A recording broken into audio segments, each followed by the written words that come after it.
বাথরুমে ঢুকে বলেও 4টি ভুল করবেন না। যদি আপনি এই 4টি ভুল করেন তবে আপনার জীবনও চলে যেতে পারে। আল্লাহ তাআলা মানব জাতিকে সৃষ্টি করার 2000 বছর পূর্বে জিন জাতিকে সৃষ্টি করেছিলেন।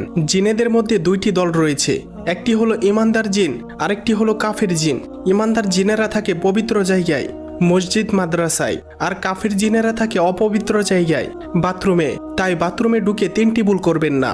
সেই 3টি ভুল কি তা জানার আগে আপনি যদি মুসলিম হয়ে থাকেন তাহলে ভিডিওটিতে একটি লাইক এবং চ্যানেলটি সাবস্ক্রাইব করুন এবং আপনার সুন্দর নামটি কমেন্টে লিখে যান। নাম্বার 1, বাথরুমে ঢোকার পূর্বে দোয়া পাঠ করুন।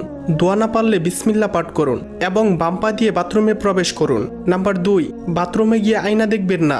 নাম্বার 3, ভুলেও বাথরুমে উলঙ্গ হয়ে গোসল করবেন না। এটি করতে নবীজি স্বয়ং নিষেধ করেছেন।